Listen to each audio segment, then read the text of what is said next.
Hey guys, welcome back to NaughtyBoy73 and welcome back to this week's Q&A, which is number 88. I've been really sick the last week with a bad flu. I had to get antibiotics for it, so it's been hard to answer a lot of questions in the last week or two. Anyways, it's one of the worst flus I've ever had in my whole life. And it's also been cold here. We've had minus 20 degrees Celsius. Our winters are usually cold here in this part of Canada, but this year it's odd because we haven't had much snow and it's been warm for most of the winter.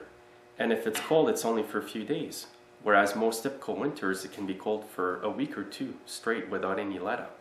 Anyways, before I get started, I just want to show you guys some lights that I'm installing in the garage. As you've seen in a lot of my past videos, there's a lot of bulbs on my ceiling in the garage. But if you go back here, you can see some nice fluorescent lights. And I've got more lights here in boxes over here to install for the rest of the garage. And here's one of them that's out of the box. It's a 4-footer. And the lights take on these high efficiency T8 fluorescent bulbs. And these are 28 watts. That's the model number of them there. It's the newest technology, I believe, in fluorescent bulb lighting. They don't hum like the older bulbs, and apparently they burn a lot less electricity. I thought at the beginning, because the bulbs are so small, that there's going to be a lot less light, but in fact I find that there's a bit more light with these smaller bulbs. There's an older light over there. It's an 8-footer with T12 light bulbs in there. You can hear it hum actually. The new lights, they don't hum at all. And they're just as bright, if not brighter. So basically for every light I put on, I can take out 2 bulbs. And some videos are going to see starting tomorrow on Saturday are videos about a Honda Snowblower HS928. I actually did a gearbox repair on that snowblower last year, so it was filmed all last year. And I finally got to editing all that footage. So starting tomorrow Saturday, I'll be posting a video on that blower each day until Tuesday. So there'll be 4 videos altogether. And the first question I'll answer today is one that I often get over and over. And that question is, what kind of oil do you use in your snowblower? Well, what I use in my snowblower is 5W30. You can use 5W20. And you can also use synthetic forms of both these oils. I use conventional oil because it doesn't really matter for me, but some of you guys may prefer the synthetic oil. It's going to be a bit more expensive, and apparently it's much better oil. So again, 5W30 and 5W20. And some other questions I've been getting lately are on pressure washers. Unfortunately, I don't work on too many pressure washers in this part of Canada at this time of year, but some of you guys have been asking me if it's worth fixing a pressure washer pump. From my experience, I find that most of the time it's not worth fixing a pressure washer pump unless it's a simple fix like the unloader valve, and that is if you can get one. A lot of these pressure washer pumps are made in China with no particular name brand on them, so it's even hard to get a parts list for them.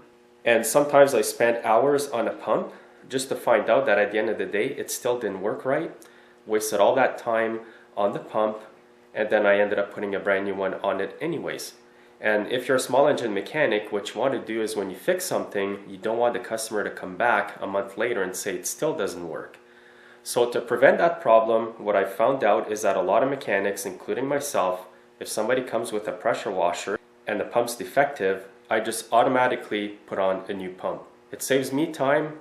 I can charge the customer a lot less money. And then I know they're not going to be coming back in a month's time telling me that the pump's not working again and expect me to fix it for free because I've already charged them to work on it previously. So unless it's an easy fix that you're sure it's going to work, you can try that. If not, just replace the whole pump and save everybody the aggravation. In my next question today, a YouTuber told me that he's got an Aaron snowblower, and what happened is he hit something, I guess, with the front end, and the bushing popped out of the shaft where the augers are in the shell in the front.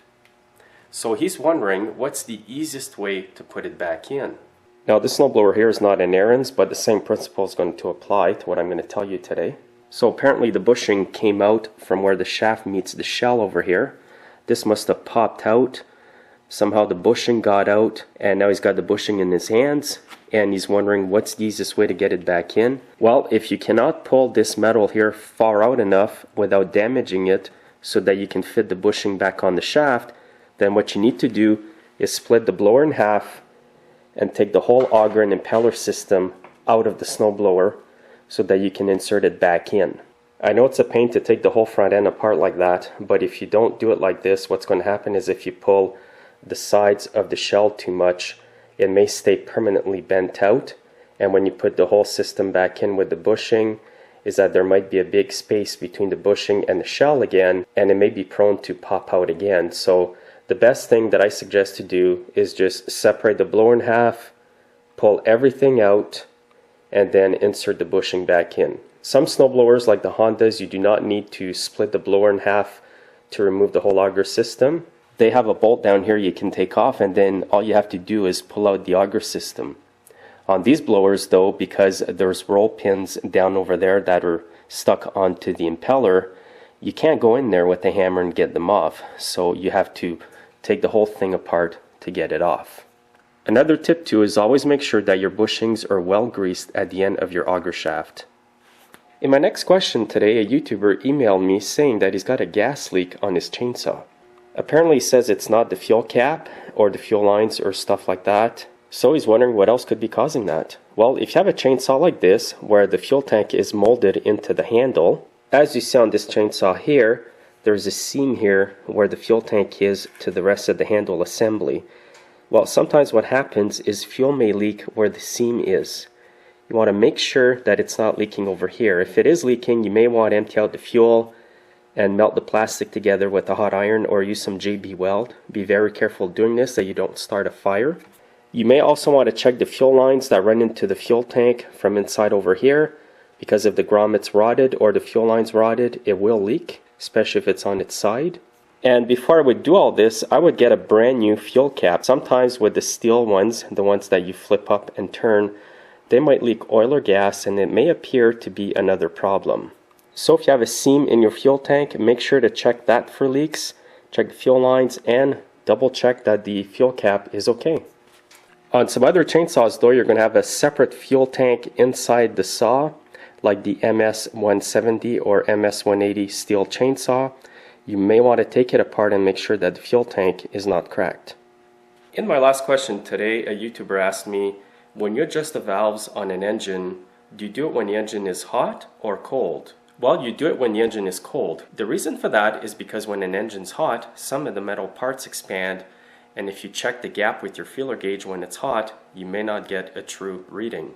And it's a lot easier to do it when it's cold. You're not going to burn your hands. So that'll be it for this week's Q&A. I want to thank you guys for watching. I've been really sick, like I said, so I haven't been able to answer as many questions. But again, I want to thank you guys for all your support. Thanks for watching, and have yourselves a great weekend.